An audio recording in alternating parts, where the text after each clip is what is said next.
શ્રી સ્વામિનારાયણ ભગવાનની જય. શ્રીહરિની સેવામાં જે પારા રહેતા તે શ્રીહરિની મરજી ક્યારેય લૂકતા નહીં. જો પાર્ષદો પણ એવા સમર્થ હતા, શ્રીની સાથે રહેતા અને કોઈ કંઈ કહી જાય તો પણ સહન કરતા. શ્રીહરિની સેવામાં જે પારા રહેતા તે શ્રીહરિની મરજી ક્યારેય લૂકતા નહીં. શ્રીહરિ તેમનો તિરસ્કાર કરે, વઢે તો સવરું લેતા, દુખાતા નહીં. સવરી લઈ મહિમાથી સેવા કરે તેને શ્રીહરિ રાખતા. શ્રીહરિની સેવામાં જેવા તેવા ના હોય, આવો હોય તો શ્રીહરિની સેવામાં રહી શકે.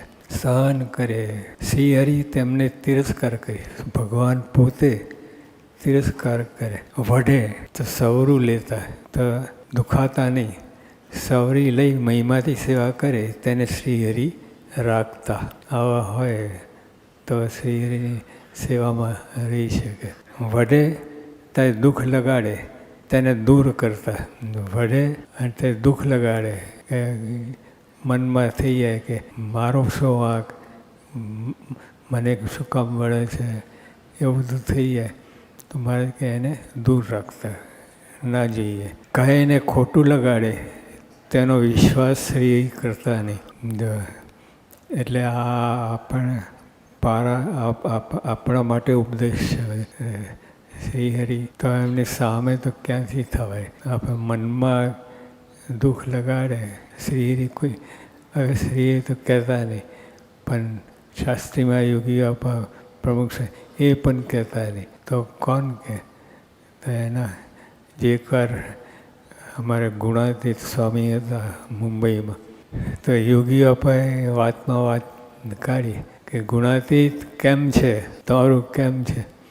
તો ગુણાતીત કે બાપા તમે વળો તો મને વાંધો નહીં, પણ આ 60 મારા ગુરુ થાય છે, એ 60 સંતો હતા એ મારા ગુરુ થાય છે, તારે ચટપટી લાગે. તો સ્વામી કે અમે ક્યાં કહેવા જવાના છે?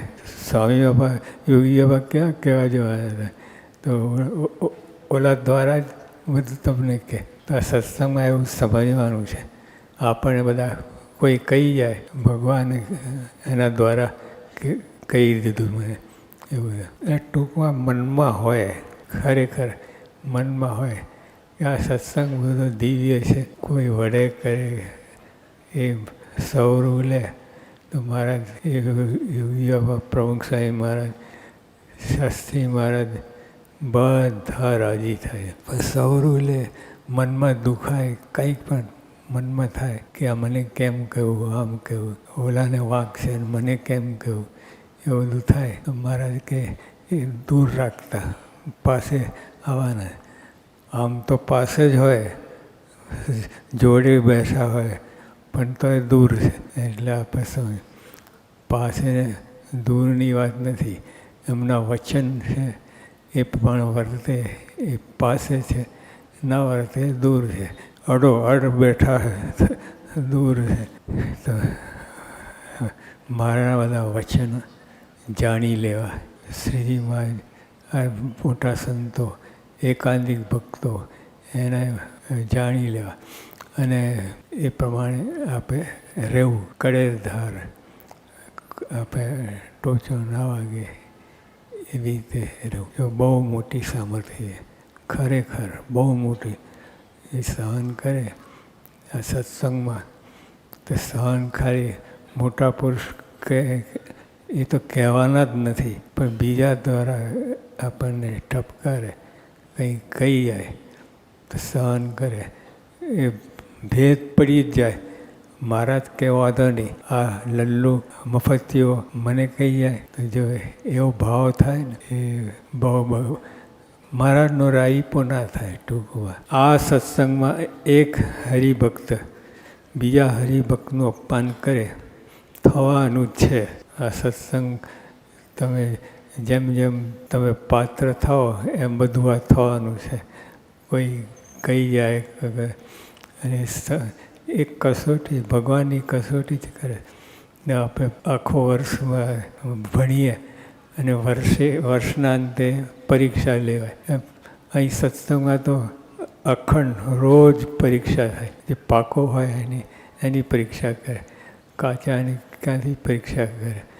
માલે શું છે? આ સત્સંગમાં એક હરિભક્ત બીજા હરિભક્તનું અપમાન કરે ને જો તે અપમાનને સહી લે તો તે હરિભક્તને સત્સંગમાં શિરોમણી જાણો. ફર્સ્ટ ક્લાસ ફર્સ્ટ એવો નંબર શ્રીજીભાઈએ આપી દીધો. તાર સત્સંગ મૂર્વ સહન કરવું, મહિમા સમજવું બીજાને, અને દાસના દાસ થવું, અને જે આવી રીતે વર્તે એ સત્સંગમાં ધણી જ છે, સત્સંગનો ધણી છે. હરિભક્ત થઈને હરિભક્તનું અપમાન ન કરવું.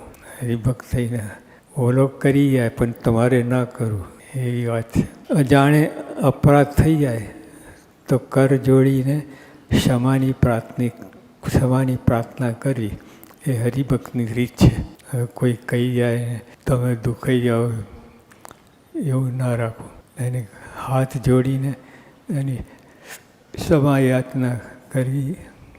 ઓલો અપરાધ કરે તોય તમારો અપરાધ કરે ને બોલે. હવે સત્સંગમાં ઘણા બધા યુવકો છે આ પાર્કિંગ લોટમાં ને બીજા બધા એને કહી જાય તો મનમાં ના લે. પણ ખરેખરી પરીક્ષા તો અંતરમાં એ ભાવ ના આવે. એટલે હરિભક્તો આપણે ઘણા બધા તૈયાર છે આ બાબતમાં. સામેના હરિભક્ત પણ ક્ષમા કરી દીધી.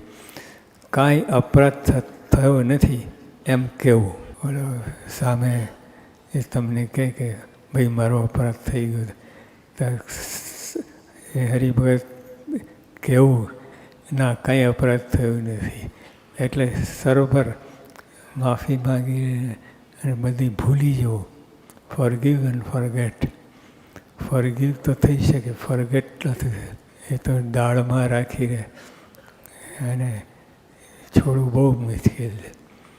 પણ આ સત્સંગની રીત છે. સત્સંગ તમે ખરેખર કર્યો હોય તો આવી રીતે વર્તવું પડે. સ્વામિનારાયણ ભગવાનની જય.